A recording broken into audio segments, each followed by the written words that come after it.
Bonjour à tous, l'objectif de cette vidéo est de donner aux porteurs de projets qui répondent à l'appel Marie Sklodowska-Curie Staff Exchanges 2021 des instructions afin de compléter la partie A de la proposition. La proposition MSCA Staff Exchanges se découpe en trois parties, la partie A, la partie B1 et la partie B2. La partie A, qui est à remplir en ligne, correspond au formulaire administratif. La partie B1 correspond au projet scientifique. Cette partie ne peut pas faire plus de 32 pages. Elle comprend une page de garde, une table des matières, une page également, et les sections Excellence, Impact et Mise en œuvre. Ces trois sections réunies ne peuvent excéder 30 pages. La partie B2 correspond aux annexes. Elle n'est pas limitée en nombre de pages. Elle se compose de deux sections. La première est dédiée au tableau sur les organisations participantes, bénéficiaires, partenaires associés, mais également les données sur les bénéficiaires non académiques et les potentielles relations entre eux. Si cette section n'est pas limitée en nombre de pages, il y a malgré tout des règles à respecter pour la taille des tableaux pour chaque participant. La seconde est dédiée aux lettres d'engagement des partenaires associés. Enfin, les parties B1 et B2 sont deux documents distincts et doivent être déposés sur la plateforme en format PDF. Afin d'accéder au dossier de la proposition, vous devrez vous rendre sur le portail Funding et Tenders de la Commission européenne et vous créer un compte EU Login si ce n'est pas déjà le cas. Une fois connecté avec vos identifiants, vous n'aurez plus qu'à vous rendre sur la page de l'appel. Sur cette dernière, dans la section Submission Service, vous devrez cocher le type de soumission. Pour les Staff Exchanges, il n'y a qu'une seule option, puis vous devrez cliquer sur Start Submission. Vous arrivez alors sur cette page. Vous devrez commencer par renseigner le PIC de votre organisme. Si vous ne le connaissez pas, vous aurez la possibilité de le retrouver grâce au moteur de recherche de la Commission européenne. Vous aurez également la possibilité de créer un PIC si votre organisme n'a jamais déposé de projet européen auparavant. Vous devrez ensuite indiquer votre rôle dans le projet, contact principal ou personne contact. Enfin, vous devrez renseigner l'acronyme, le résumé et le panel scientifique du projet. Pour le panel, il vous suffira de le sélectionner dans le menu déroulant. À noter qu'il sera possible de modifier ces informations ultérieurement dans la partie A. Une fois que vous aurez cliqué sur Save and Go to Next Step, vous arriverez à la page dédiée aux participants. Vous pourrez alors ajouter des contacts additionnels de votre établissement, autres que vous, qui auront accès au dossier, et ajouter les participants au projet. Attention, suite à un problème technique pour l'appel à proposition Staff Exchanges 2021, il est obligatoire d'encoder tous les participants dans la partie A en cliquant sur le bouton Add Partner, c'est-à-dire les bénéficiaires, mais également les partenaires associés. La distinction entre bénéficiaires et partenaires associés se fera au moment de la préparation du Grant Agreement pour les propositions qui ont été retenues pour financement. Les organismes qui sont localisés dans des États membres ou pays associés peuvent être considérés comme des partenaires associés à partir du moment où ils auront bien ajouté une lettre d'engagement dans le projet. Les partenaires associés localisés dans les États membres ou pays associés doivent encoder 0 € dans les coûts du tableau du budget. Maintenant que le dossier est créé et que les participants sont renseignés, vous allez pouvoir démarrer votre proposition. En cliquant sur Edit Forms, vous aurez accès à la partie A à remplir en ligne. Vous aurez également la possibilité de télécharger les templates des parties B1 et B2 en format Word en cliquant sur Download Part B Templates. En cliquant sur Upload, vous pourrez déposer les parties B1 et B2 en format PDF sur la plateforme. Enfin, vous pourrez toujours revenir sur la liste des participants si vous aviez des changements à effectuer en cliquant sur Back to Participants List. La partie A se compose de 4 sections. Des informations générales sur la proposition, les participants au projet, le budget et les questions d'éthique et de sécurité. Commençons avec la section dédiée aux informations générales en cliquant sur Show. L'acronyme sera déjà renseigné puisque vous l'avez indiqué au moment de la création de votre dossier sur la plateforme. Toutefois, si vous souhaitez le changer, vous pourrez le faire à ce niveau. Il vous suffira simplement de cliquer sur le champ dédié et d'effacer l'acronyme actuel. Vous devrez en revanche indiquer le titre du projet ainsi que la durée en nombre de mois. Enfin, vous devrez renseigner le panel scientifique ainsi que les descriptors et quelques mots-clés. Il convient de garder en mémoire que les descriptors et les mots-clés permettront de déterminer quels évaluateurs seront les plus à même d'évaluer votre projet. Concernant les mots-clés, nous vous conseillons de mettre les plus percutants et les plus porteurs pour votre projet. Revenons juste un instant sur les panels et les descriptors. Une fois que vous aurez sélectionné le panel scientifique, vous pourrez renseigner un premier descriptor. Il sera alors forcément lié à ce panel scientifique. Puis, si vous le souhaitez, vous pourrez ajouter d'autres descriptors de votre panel scientifique ou non en cliquant sur le bouton Add. Vous pourrez en ajouter jusqu'à 5. Ici, il faudra écrire le résumé de votre projet.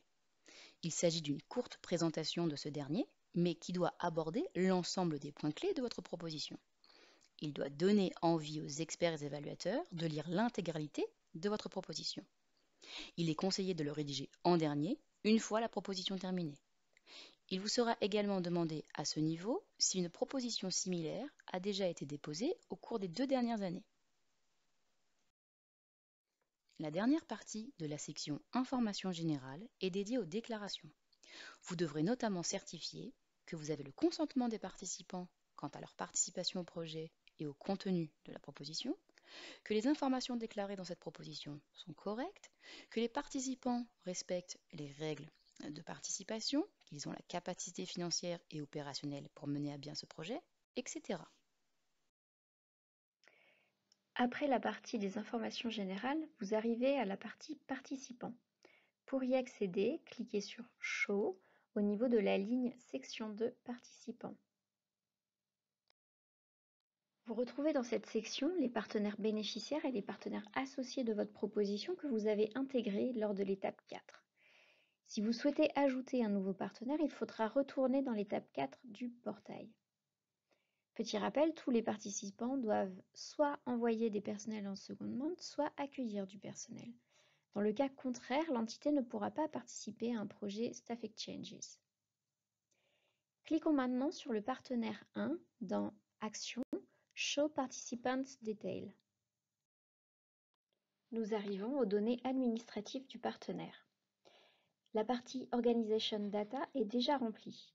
Celle-ci ne peut être modifiée car il s'agit de l'enregistrement de l'établissement auprès de la commission via son code PIC. Ces informations sont générées directement par le LIR de l'établissement. En continuant le formulaire, vous arrivez sur la partie Department. Il convient d'indiquer ici le nom, l'adresse et les coordonnées du laboratoire ou service de l'établissement ou de l'entreprise qui est impliqué dans le projet. Chaque partenaire peut remplir ses propres données. Vous pouvez indiquer plusieurs départements en cliquant sur Add a Department. N'oubliez pas de cliquer sur Save en haut à droite afin de sauvegarder les modifications effectuées à chaque étape. En continuant de dérouler ce formulaire administratif, vous arrivez à la partie Main Contact Person. Il s'agit d'indiquer les informations du référent au sein de votre entité pour votre proposition. En général, il s'agit de la personne de l'équipe qui accompagne la proposition au niveau administratif et juridique. Par exemple, les coordonnées de votre cellule Europe qui vous accompagne dans le montage de cette proposition. Nous arrivons maintenant à la partie d'identification des chercheurs impliqués dans votre proposition. Au vu de l'appel à proposition Staff Exchanges, il convient d'indiquer ici les personnels impliqués dans le projet qui vont effectuer des secondments et d'identifier leur catégorie. Par exemple, la catégorie A pour les professeurs et directeurs de recherche. La catégorie B pour les chercheurs expérimentés n'ayant pas encore atteint le grade le plus élevé. La catégorie C pour les chercheurs venant d'obtenir leur doctorat et donc étant dans leurs premières années de recherche après leur doctorat. Et catégorie D, être impliqué dans les activités de recherche mais n'ayant pas encore obtenu son doctorat. Il est donc possible de prévoir la participation de doctorants dès le dépôt de la proposition. Pour plus d'informations, vous pouvez cliquer sur les cases bleues avec un point d'interrogation afin d'avoir plus d'explications sur les données à remplir. Une fois que vous avez rempli vos chercheurs impliqués, n'oubliez pas de sauvegarder en cliquant sur Save en haut à droite. Dans le cas contraire, vos ajouts ne seront pas comptabilisés et vous devrez recommencer votre saisie. Petit rappel, votre dépôt, il s'agit bien d'une proposition de projet. Un projet, une fois qu'il est accepté, va évoluer dans le temps. Si votre projet est financé, il sera toujours possible de rajouter la participation d'un membre de votre équipe en accord avec le Project Officer de votre projet et le consortium. Le Project Officer vous indiquera la marche à suivre. En revanche, le montant global de votre proposition, c'est-à-dire le nombre de secondements du projet, ne pourra pas être augmenté. Il faudra donc effectuer une redistribution au sein de votre équipe, voire au sein du consortium. Nous arrivons au rôle de votre organisation au sein du projet. Vous devez sélectionner une option, voire plusieurs, qui correspond au rôle de votre organisation au sein du projet.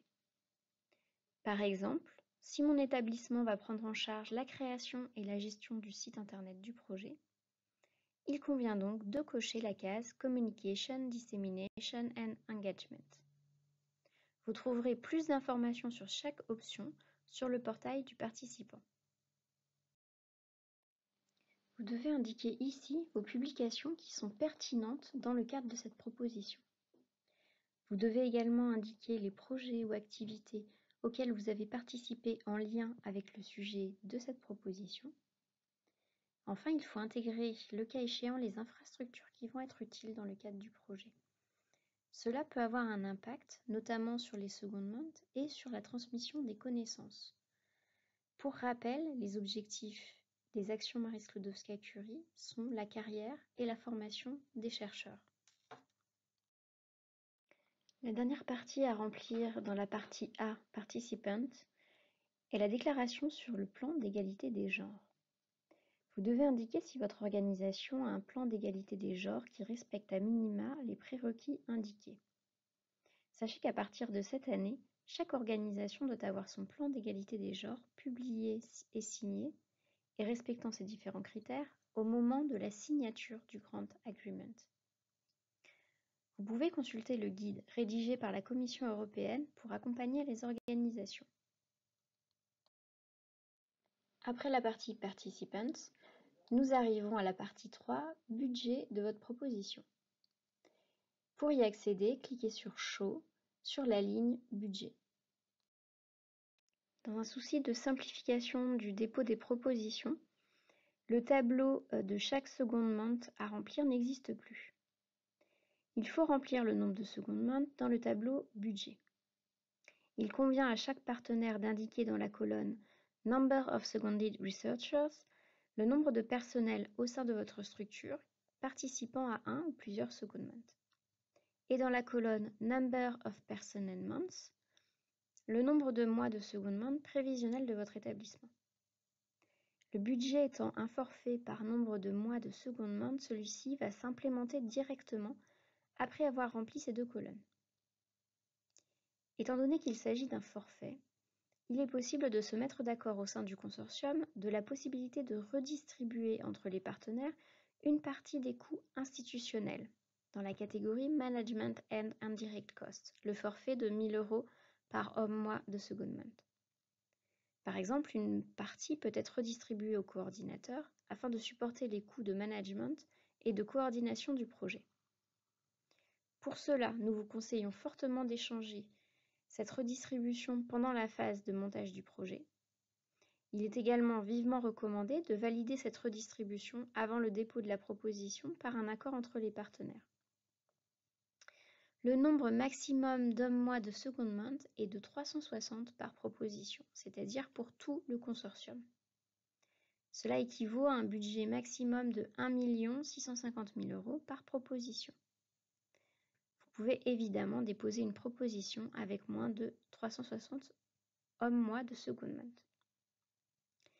Il convient d'être en accord entre ce tableau et le nombre de chercheurs et le tableau des chercheurs impliqués que nous avons rempli plus haut. Enfin, chaque partenaire associé doit fournir une lettre d'engagement dans la partie B de votre proposition. Sachez qu'il existe un modèle que vous retrouverez sur le portail du participant. Vous trouverez ici le tableau récapitulatif de l'éligibilité des secondments qui est dans le Guide for Applicants Marie Sklodowska-Curie Action Staff Exchanges. Pour rappel, il y a 3 possibilités de secondment, soit académique ou vers non académique, soit Europe internationale, ou alors des secondments interdisciplinaires. Pour qu'un secondment soit éligible, il faut remplir à minima un de ces 3 critères. Attention, pour les secondments entre des partenaires du même secteur, vous ne devez pas dépasser plus d'un tiers du nombre de secondments total de votre proposition. Par exemple, des secondments entre une université française et une université polonaise, qui serait un secondment interdisciplinaire. Enfin, les secondments entre pays tiers ne sont pas éligibles au financement. Revenons un instant sur les échanges interdisciplinaires. Voici un premier exemple où les échanges sont éligibles. Le projet présenté ici propose des échanges entre les panels chimie, sciences humaines et sociales et sciences de la vie. Au-delà des panels scientifiques, on peut constater que pour un même panel, plusieurs disciplines vont être amenées à collaborer ensemble. Par exemple, en sciences humaines et sociales, on aura l'archéologie, l'histoire et la mémoire avec l'archéologie et l'égyptologie, mais également la littérature, les arts, la musique et les études culturelles et comparatives avec les musées et les expositions. Voici un deuxième exemple où les échanges sont également éligibles. À la différence du premier, ce projet est uniquement sur un panel scientifique, les sciences de l'information et l'ingénierie. Toutefois, des disciplines distinctes vont travailler ensemble. D'une part, les produits et processus de l'ingénierie, avec la conversion énergétique, et d'autre part, les sciences de l'informatique et l'information, avec l'analyse numérique. Enfin, voici un dernier exemple où les échanges ne sont pas éligibles. En effet, ce projet en sciences de la vie propose des échanges que dans une seule discipline, les neurosciences et les troubles du système nerveux.